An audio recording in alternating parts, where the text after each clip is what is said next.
So what's up mga pre? So ngayon, tuturuan ko kayo kung paano ko nakuha to, no? Yung basic CTF lang, easy challenge sa TryHack me. Itong WGL, WGL or CTF. Ano mo lang, start mo yung machine. Tapos, copy mo yung IP address. Then, visit nyo, walang namang nangyayari, no? So, tingnan nyo sa view page source. So, mahanap mo yung ito GC. Don't forget to update the website. So it means this is a username, no? GC. So we not this. And then here, tinatry ko din i-scan sa nmap yung mismong IP address. So ito, nmap that dash sv, which is the target IP address now. Then we have the available service. So SSH and HTTP. So tinatry natin yung SSH, no? So ngayon, scan natin to, baka may iba pa tong path. Okay, pwede tayo gumamit ng Ferox booster, no? Kung gusto nyo, no? Pwede din booster kung anong trip nyo. So ayan, try ko to.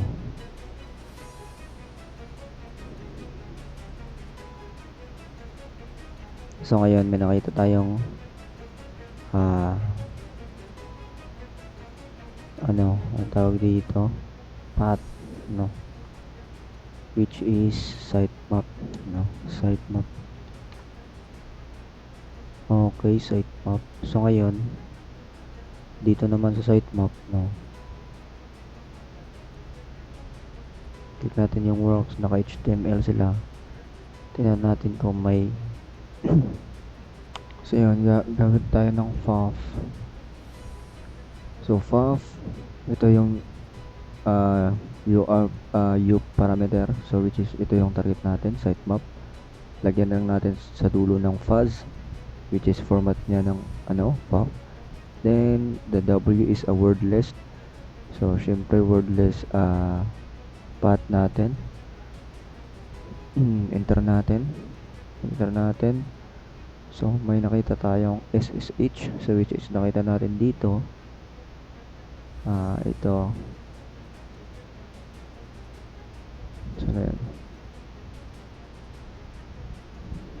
Ito natin dito is open yung SSH nya. So try natin i-visit to. So cancel natin to. Visit natin tong SSH. Kakaiba to kasi 301, so it means directory, no? So try natin open. So ayan, meron nga directory nga. Click natin tong IDRSA kasi gagamitin natin para makapasok tayo. So syempre copy lang natin to. Copy natin yan, punta tayo dito. Then pwede tayo lalagay ng ID RSA, nano ID RSA para makabuti ng file. So press lang natin to, RMID RSA. Wait lang, iris ko muna to. And then paste natin yung ating kinapi. Yan. Tapos lagyan natin ng SH mode 600 ID RSA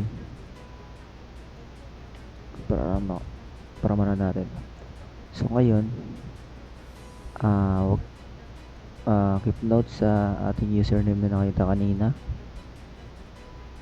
So which is yan, GC. So useful yan para makalagyan tayo ng SSH, no? GC. Okay, tama ba? Tapos yung target natin na IP, which is ito. Lagyan lang natin ng @ tapos ito. Then lagyan natin ng I. Then lagyan ito natin ito ID RSA. So ngayon, click natin yung yes. Tingnan natin. Ayan. pasok na tayo. So ang gagawin natin, ilis lang natin. So it means hanapin natin yung buo dito, no? Try natin hanapin dito sa documents kung meron na ba yung flag dito, ls. So ayun, meron nga yung flag. Cut natin, user flag .txt. So ayan, ito yung unang challenge. Unang submit sa challenge ito, user flag. So ayan, so sa root flag naman, forward tayo. Okay, so ngayon para mahanap natin kung meron bang tayo sa tawag dito, permission sa root. So sudo -l. So enter natin. So nakalagay sa sudo root siya, pero ang gamit natin is wget. So which is, if familiar mo to, alam mo to, ito yung download command sa terminal Kali. So ngayon gagawin natin dito, so type tayo ng netcat dito, clear muna natin to, inc v1337, port natin 1337, inc or netcat -lvp 1337. So ayan, enter natin. So ngayon nag-listen tayo. So ngayon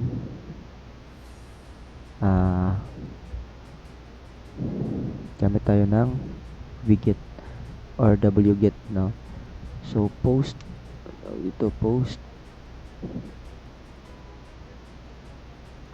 tingnan natin yung what's natin, payload pala natin, yung payload natin. If try hack me root team, so which is nandito yung payload natin. So cut payload.txt, or wala yan dito sa cd, tapos ctf ls cut note. So ito file, okay. So ito pala post file equals, syempre ano pa ba yung root folder natin, no? Tapos root.txt. So ngayon lagyan natin anong sinabi dito, lagyan natin yung IP tsaka port. So which is ang IP natin, para malaman nyo, ifconfig nyo lang. Then ito yon sa tone 0. Okay, copy nyo yan, tayo dito, paste nyo. Tapos yung port natin na ginagamit, which is 1337, try natin i-connect 337. So enter natin, permission denied. Okay, missing. Okay, root flag pala. Okay, root flag.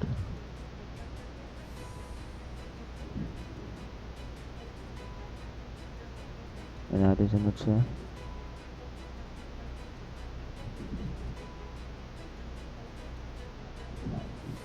Okay, kalimutan natin maglagay ng sudo.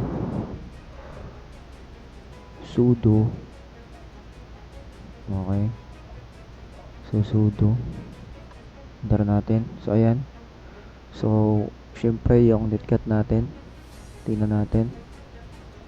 So ayan, nakuha natin yung flag, which is ito. So ganun lang kunin or hanapin yung flags sa ganitong challenge. So sana may natutunan kayo at syempre napaka-value tong tutorial na to. So ayun lang muna.